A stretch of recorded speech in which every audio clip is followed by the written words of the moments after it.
Review lagi NMAX ngap budget sekitar 13-20 jutaan. Oke.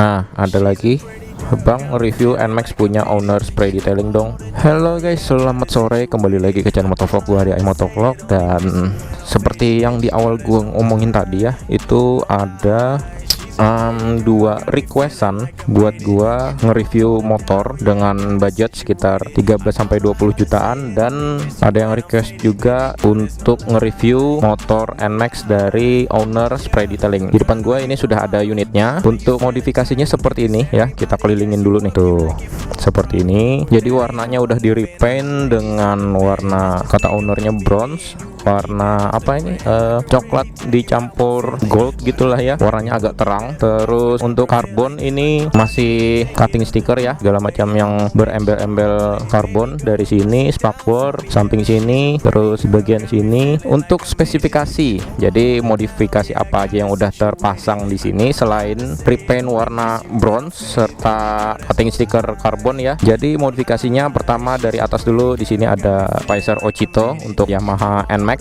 Terus ada hand grip dari RCB kanan kiri warna full black. Terus ada spion bar end no name, nggak tahu apa mereknya ya, nggak ada tulisannya juga. Terus pakai gas spontan dua kabel dari KTC. Terus untuk starternya ini kayaknya ganti juga ya, ada engine cut off nya. Terus pengereman dari RCB S1 kanan kiri, jadi depan belakang pakai RCB. Untuk bagian lampu sein ini sudah ganti juga, model apa tadi ya, lupa nih gua, nanti gua sertain di video ini aja sama-sama harga-harganya ya. Velg sudah di repaint warna red candy. Master rem pakai RCB S3 katanya tadi, tipe S3. Terus ada selang rem TDR motif karbon. Terus ada apa ini namanya ya, pijakan tambahan lah ya. Ini ada diffuser, terus pakai cover radiator dari TZM Project, selang radiator dari Samco, terus memakai knalpot dari R9.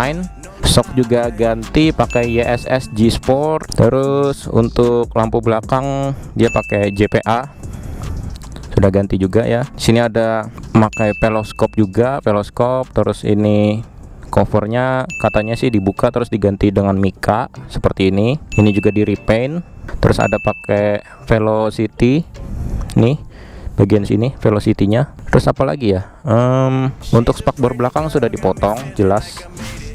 Oh ya, ban sudah memakai ban Maxxis depan belakang ya. Kalau belakang ini ukuran 140 per 70 ring 13. Kalau untuk depan di sini ukuran 120 per 70 ring 13. Wow, lumayan lebar juga sih, gede jadinya dan kelihatan lebih gambot. Oke, jadi untuk terlihat dari luarnya seperti itu ya, modifikasi yang sudah terpasang. Dan nanti bisa aja lah gua sertakan juga untuk dari segi harga dan total modifan yang sudah terpasang lah, intinya seperti itu. Terus ada voltmeter juga nih, sini ada voltmeter. Dan apakah modifikasinya itu cuman berada di luar? Enggak guys, jadi motor ini udah modifikasi full kirian, katanya full kirian. Untuk bagian dalam mesin itu yang diganti ada noken as, terus spare klep, sama dilakukan porting polish, sama pakai juken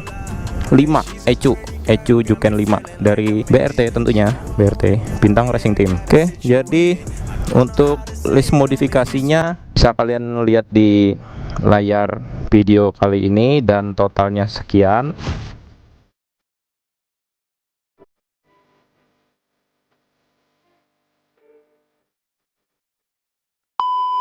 Dan mari kita coba dengar suara dari knalpot R9 di Yamaha NMAX.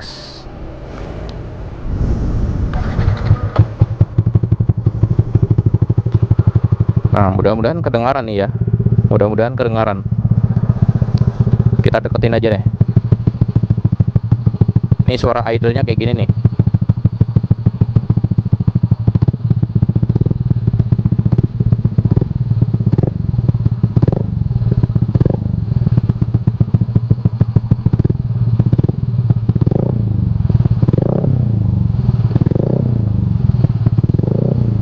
Adem ya, suaranya adem, enggak terlalu apa ya, nggak terlalu berisik banget, nggak terlalu cempreng, pokoknya ngebasnya bulat, dapat banget lah. Dan bagi kalian yang suka suaranya adem, tentunya knalpot racing ya ini pilihan buat di NMAX pakai knalpot dari R9.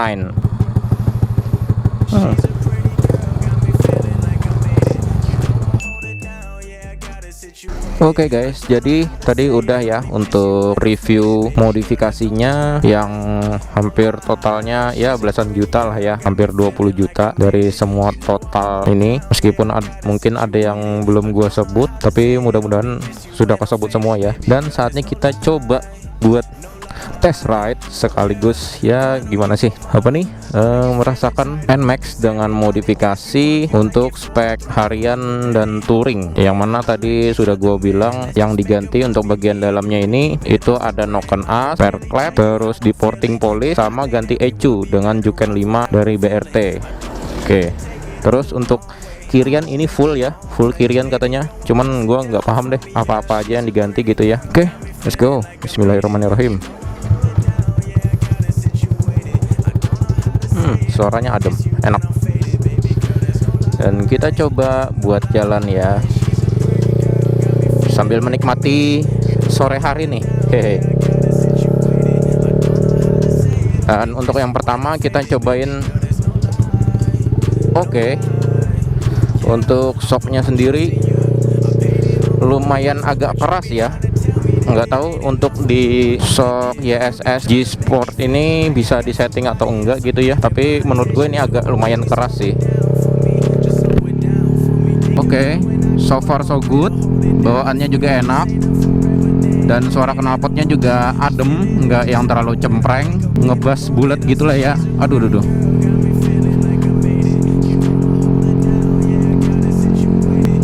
Mungkin kita cuman putar-putar di sini aja sedikit gitulah ya.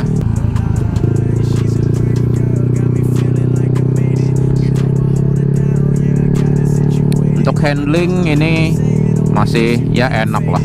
Katanya ini buat spek touring, karena buat ya perjalanan jauh sih katanya, tuntutan pekerjaan.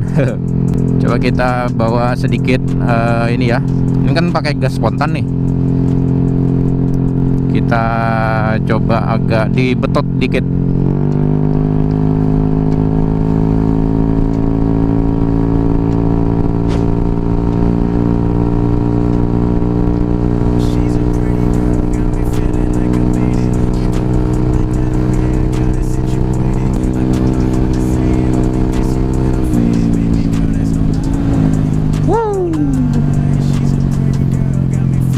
Cukup enak sih, nggak ada istilahnya berbet-berbet itu, nggak ada ya.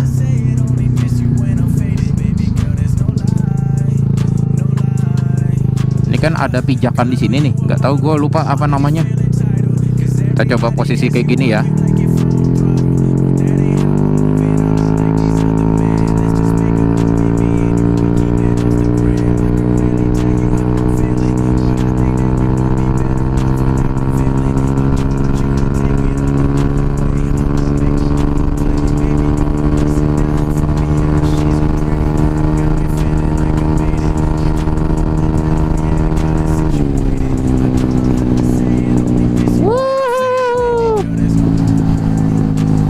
Lutup dong.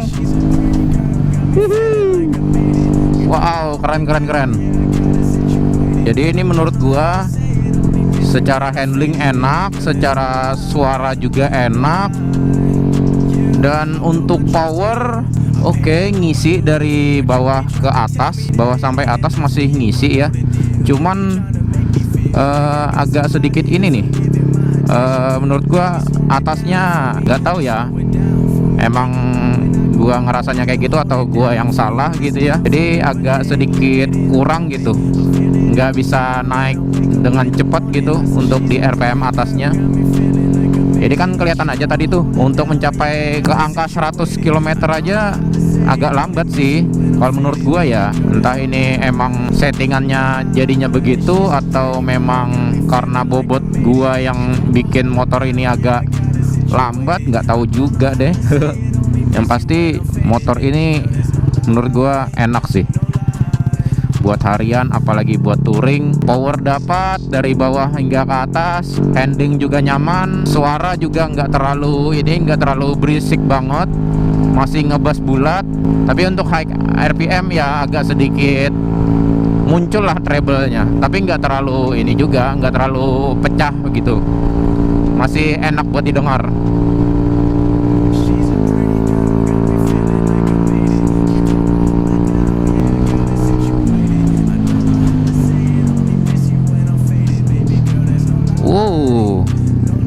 Untuk feel pengereman juga enak nih. Depan pakai pakai RCB, terus handle master rem juga pakai RCB, selang rem TDR. Menurut gua pakem sih. Jadi untuk late braking itu enak dan bisa diandalkan.